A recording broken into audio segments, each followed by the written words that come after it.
you can make your Airbnb business more successful. I have 5 guidelines that you can follow to make your Airbnb business more profitable so that it makes you more money and gives you more passive income. That's what we're all about here, passive income and creating passive income streams that perform month after month after month. So let's get right into it. Number 1.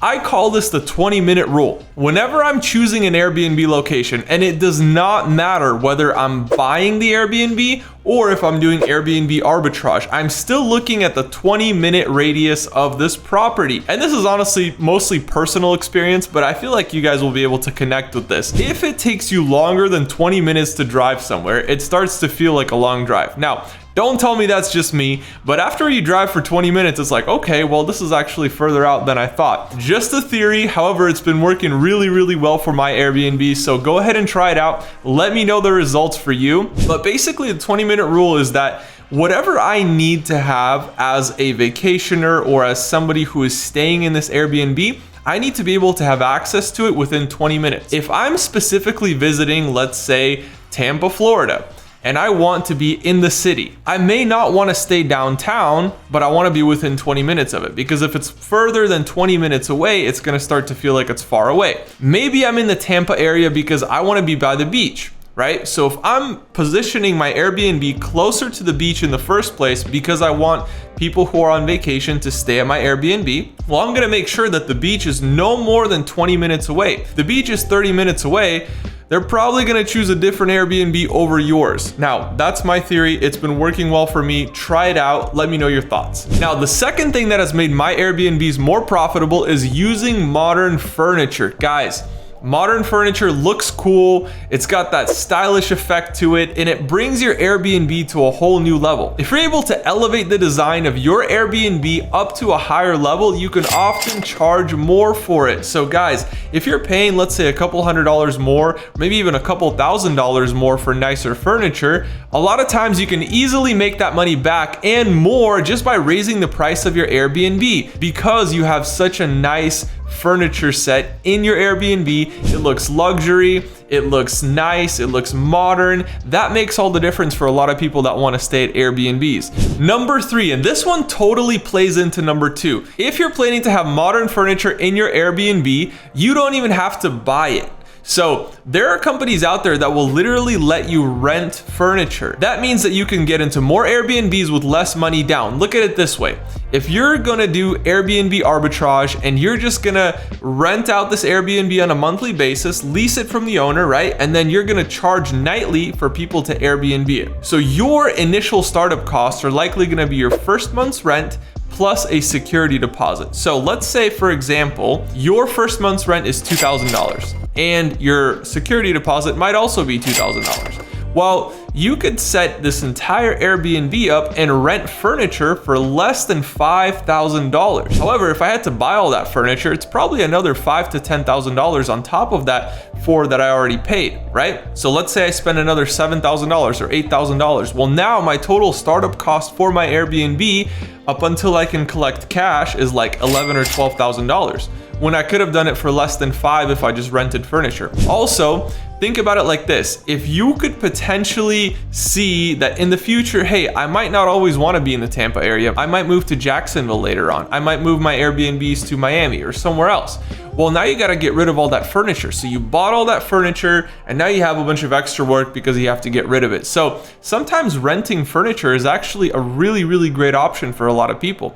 So you can rent an entire set of furniture for your Airbnb. You can oftentimes get really cool, modern looking furniture for a fraction of the cost, especially if you're not planning to be in that location long term. So guys, look into furniture rentals. It's a strategy that a lot of people are beginning to use in their Airbnb arbitrage business, and it's turning out really well for a lot of people. Number 4, guys, number 4 is a really cool statistic that I use to predict where my most profitable Airbnbs are going to be. So if I look for an area that has low migration in general, so think of an area where not a lot of people are moving. Maybe it's in an area, a general area or a general region where people are moving, but maybe not a lot of people people are moving to that exact city. For example, back to Florida, right? If we're talking about Florida in general, that's a very attractive state for people to move to right now. A lot of people are moving to Florida. However, you have kind of these hubs around the state where not everybody's moving to the same place,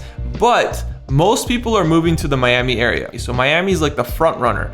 Everything happens in Miami first, and then it spreads throughout the rest of Florida. So if we have this information and we know all these people are moving to Miami, that means that not a lot of people are moving to Tampa. Maybe it's more than it used to be in the past, but it's still not as much as people are moving to Miami. So what does that mean? That means that we don't have a ton of migration, so rent prices are gonna be low, right? If we're thinking like a 2-year, 3-year, maybe even a 4-year lease on a house, it's not gonna be extremely high because it's not a high migration zone. Yes, relatively it is high compared to other parts of the country, but within Florida, it's not as high as Miami. Tampa is a lower migration area. However, it is still an extremely popular area for people to vacation. And this is where you really see an arbitrage opportunity because we have low migration, which means that there isn't a ton of job demand, right? And there's not a significant amount to where it's really raising rent prices through the roof like in Miami. So we have a market where people are still not being paid crazy amounts of money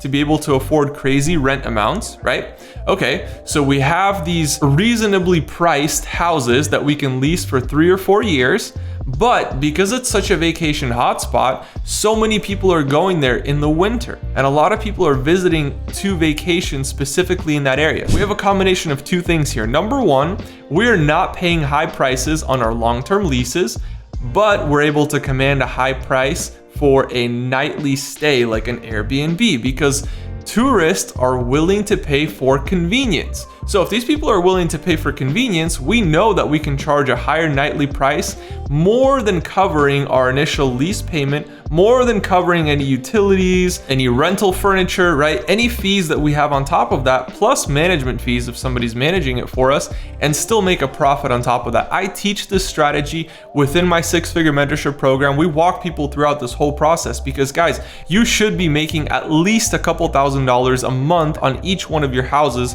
that you're using for Airbnb arbitrage. Guys, so that's point number 4. And point number 5 is make sure you get a longer lease. So think about it this way. Think from the standpoint of the homeowner. If he's thinking, hey, I want to rent out this property, does he want to rent it for 6 months or a year, or would he rather have like a 4-year lease on it? Well, honestly, if you're just a homeowner and you're not looking to actively create some sort of investment income or passive income for yourself, you would totally want a tenant that wants to stay there for 4 years. All that means for you is that you're basically guaranteed to receive passive income every single month for 4 years, according to the lease, right? Now, you're not gonna have to look for another tenant for another 4 years. And everybody knows that looking for a solid tenant is probably the hardest part of the renting process. So if you're able to provide this homeowner with the option to not have to look for another tenant for the next 4 years, a lot of them are willing to do that. Now, there's 2 things to that. Number 1, they'll usually give you a discount because you're getting such a long lease.